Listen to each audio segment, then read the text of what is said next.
एक राजा थे, नाम था चित्रकेतु।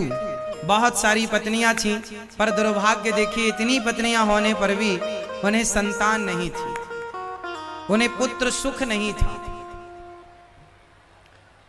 बहुत पूजा पाठ यज्ञ जप तप किया। एक दिन संत जी से कहा, हे प्रभु मेरे पुत्र को, मेरी पत्नी को कोई संतान नहीं है, मुझे कोई पुत्र सुख नहीं है। संत जी ने कहा, तेरे भाग्य में पुत्र सुख है ही नहीं, क्या करें कि सुख मिले। संत ने कहा, जिद ना करो। नहीं नहीं, हमें तो पुत्र चाहिए। तो ठीक है, आपको चाहिए तो एक काम करो कि आप ये फल खिला दो। पत्नी को फल खिलाया, पर संत जी ने कहा था, पुत्र तुम्हें सुख भी देगा और पुत्र तुम्हें दुख भी देगा, सुख दुख दोनों ही मिलेगा। चित्रकेतु पत्नी कृतद्युति को फल खिलाते हैं। एक पत्नी ने फल खाया, गर्भवती हो गई, समय पर पुत्र को जन्म दिया। एक रानी को बेटा हुआ, बाकी रानियों को कुछ नहीं। जब बेटा 5 साल का हुआ, रानी राजा बड़े प्रेम से खुश रहने लग गए। अब बाकी जो रानियां थी उनको जलन होने लगी कि राजा तो हमें देखते भी नहीं। उन रानियों ने जहर दे करके उस बच्चे को जलन के कारण जहर देकर मार दिया। बच्चा मर गया। राजा रानी रोने लगे कि हे विधाता, मेरे पुत्र को आपने उठा लिया।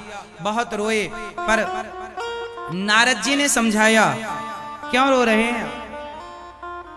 नारद जी ने समझाया, आप क्यों रो रहे हैं? महाराज बेटा चला गया। अच्छा एक बात बताओ, जब कोई मरता है तो रोना जरूरी होता है क्या? बोलो मेरी माँ, जब कोई मरता है तो रोना जरूरी होता है? नहीं। मैया बोलो मेरी माँ, फिर आप रोना जरूरी होता है कि नहीं? हाँ या ना?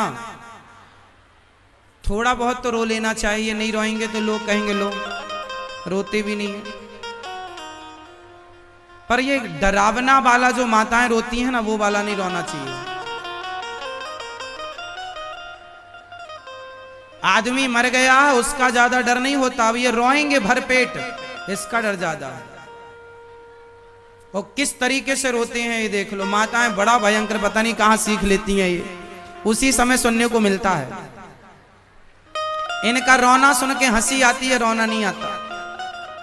इसलिए इतना भी ना रोया करो मेरी माँ, थोड़ा बहुत ठीक है।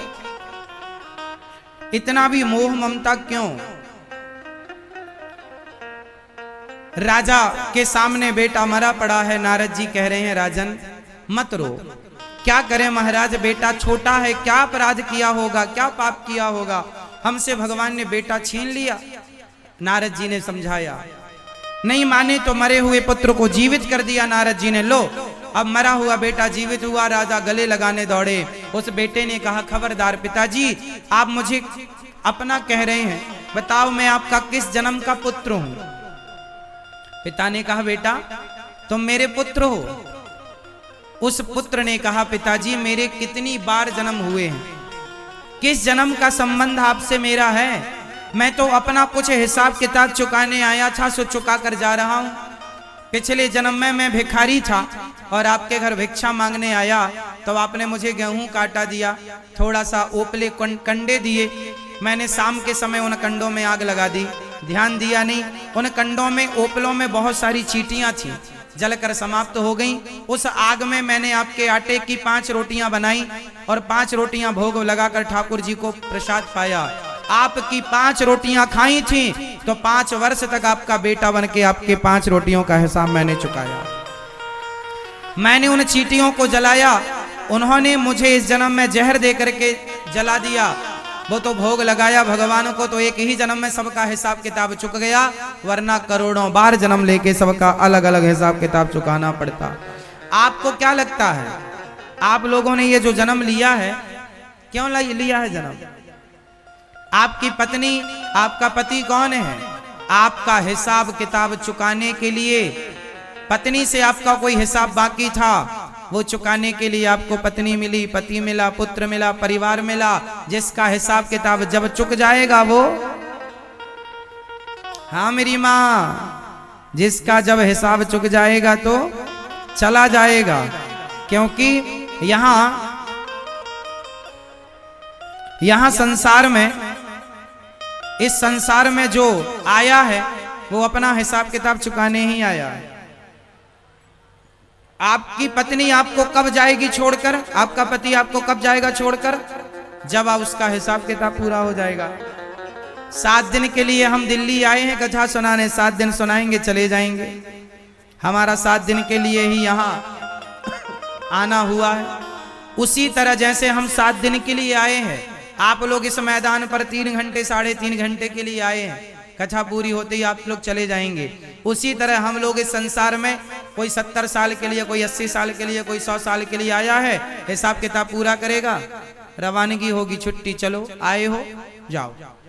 तो यहाँ हर व्यक्ति अपना कोई ना कोई कर्म करने आता, कोई हिसाब किताब बाकी था वो पूरा। आपकी पत्नी से आपका पिछले जन्म का कोई ऋण बाकी था, इस जन्म में आप दोनों एक दूसरे की सेवा करके चुका रहे हैं, हिसाब पूरा होगा, छुट्टी। बोलो हाँ या ना। अच्छा एक बात बताओ, आपकी पत्नी को और आपके पति को एक दिन जाना पड़ेगा कि नहीं? उत्तर दे दो फटाफट। जाना पड़ेगा। एक दिन आप लोग फिर अकेले हो जाएंगे, या तो पहले पत्नी जाएगी या तो पहले पति जाएगा। पहले कौन जाता है ये तो हमें नहीं पता, पर हमें इतना जरूर पता है कि 2 में से एक पहले जाएगा, हाँ या ना। इसलिए संसार से इतनी मोहब्बत ना करना कि संसार के लोग ना रहें तो उनके लिए रोना पड़े। अभी से मन सबसे हटाना स्टार्ट कर दो, और अभी से एक भगवान, तू अकेला नहीं प्यारे राम तेरे साथ में। एक समय पर आपको अकेले रहना पड़ेगा, तो अभी से थोड़ा अकेले रहने की आदत बनाओ। अभी से भगवान के संग रहा करो, क्योंकि जीवन का अंतिम पड़ाव फिर कोई ना होगा आपके साथ। एक आप होंगे और एक भगवान होंगे, बस आप दोनों होंगे, तीसरा कोई नहीं। किसी को फुर्सत ही नहीं आपके पास आने की, आपके बगल में बैठने की, आपसे बातचीत करने की, हाँ या ना। इसलिए ये संसार, यहाँ कुछ दिनों के लिए हमें ये लोग मिले हैं, और यहां से जरा समझिएगा, रचा है सृष्टि को जिस प्रभु ने, वही ये सृष्टि चला रहे हैं। ये संसार कौन चला रहा है मेरी माँ? जो पेड़ हमने लगाया पहले, जो पेड़ हमने लगाया पहले, उसी का फल हम अब पा रहे हैं। रचा है सृष्टि को जिस प्रभु ने, वही ये सृष्टि चला रहे हैं। तो ये संसार कौन चला रहा है मेरी माँ?